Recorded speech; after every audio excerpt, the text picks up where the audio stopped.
Chapter 4. The first principle in the science of getting rich.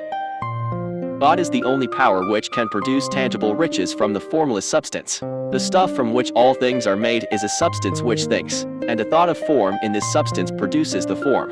Original substance moves according to its thoughts. Every form and process you see in nature is the visible expression of a thought in original substance.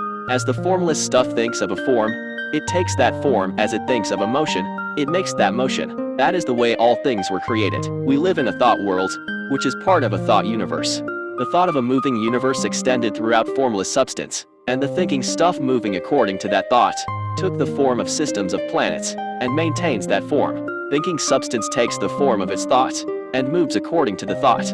Holding the idea of a circling system of suns and worlds, it takes the form of these bodies, and moves them as it thinks. Thinking the form of a slow-growing oak tree, it moves accordingly, and produces the tree, though centuries may be required to do the work.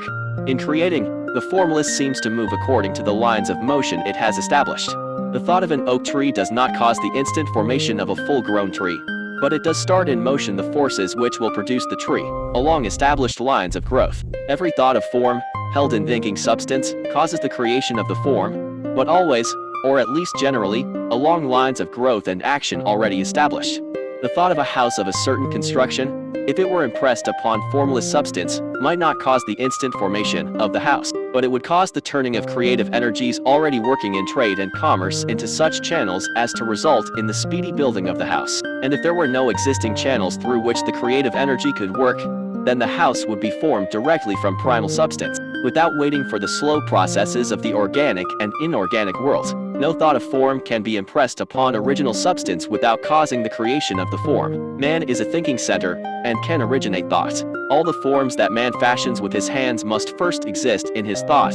He cannot shape a thing until he has thought that thing. And so far man has confined his efforts wholly to the work of his hands. He has applied manual labor to the world of forms, seeking to change or modify those already existing. He has never thought of trying to cause the creation of new forms by impressing his thoughts upon formless substance.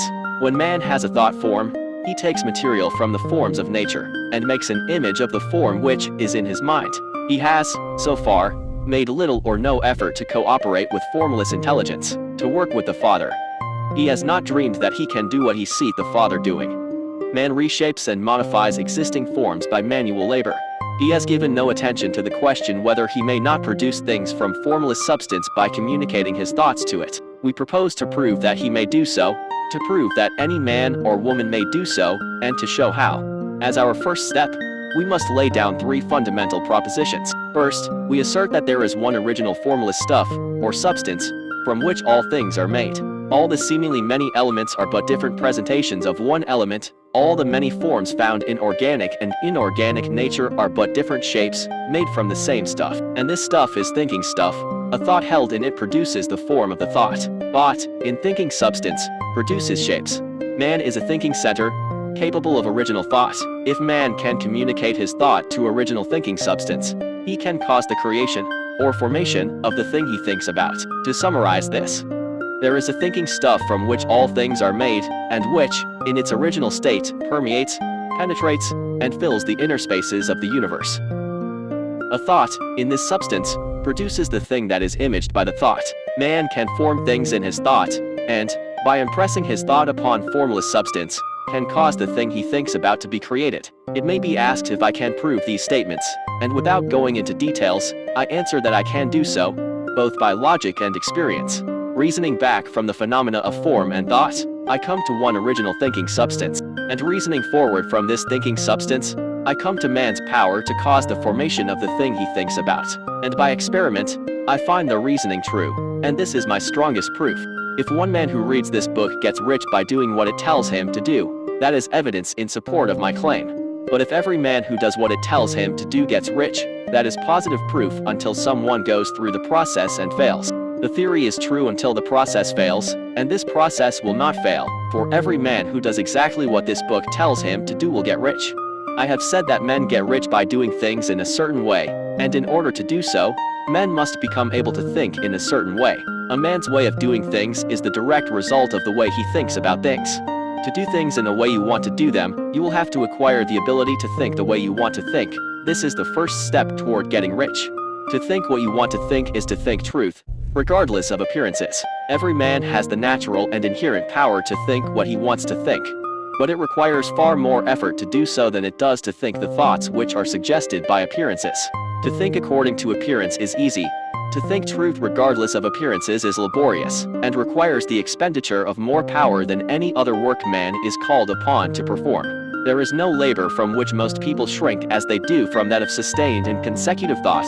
It is the hardest work in the world. This is especially true when truth is contrary to appearances. Every appearance in the visible world tends to produce a corresponding form in the mind which observes it. And this can only be prevented by holding the thought of the truth. To look upon the appearance of disease will produce the form of disease in your own mind, and ultimately in your body, unless you hold the thought of the truth, which is that there is no disease. It is only an appearance, and the reality is health. To look upon the appearances of poverty will produce corresponding forms in your own mind, unless you hold to the truth that there is no poverty, there is only abundance. To think health when surrounded by the appearances of disease, or to think riches when in the midst of appearances of poverty, requires power, but he who acquires this power becomes a mastermind. He can conquer fate. He can have what he wants. This power can only be acquired by getting hold of the basic fact which is behind all appearances, and that fact is that there is one thinking substance, from which and by which all things are made. Then we must grasp the truth that every thought held in this substance becomes a form, and that man can so impress his thoughts upon it as to cause them to take form and become visible things. When we realize this, we lose all doubt and fear, for we know that we can create what we want to create. We can get what we want to have, and can become what we want to be.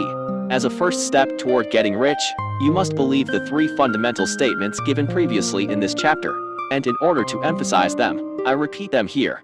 There is a thinking stuff from which all things are made, and which, in its original state, permeates, penetrates, and fills the inner spaces of the universe. A thought, in this substance, produces the thing that is imaged by the thought. Man can form things in his thought, and, by impressing his thought upon formless substance, can cause the thing he thinks about to be created. You must lay aside all other concepts of the universe than this monistic one, and you must dwell upon this until it is fixed in your mind, and has become your habitual thought. Read these creed statements over and over again. Fix every word upon your memory, and meditate upon them until you firmly believe what they say. If a doubt comes to you, cast it aside as a sin. Do not listen to arguments against this idea. Do not go to churches or lectures where a contrary concept of things is taught or preached. Do not read magazines or books which teach a different idea. If you get mixed up in your faith, all your efforts will be in vain. Do not ask why these things are true, nor speculate as to how they can be true. Simply take them on trust. The science of getting rich begins with the absolute acceptance of this faith. Next, Chapter 5. Increasing life.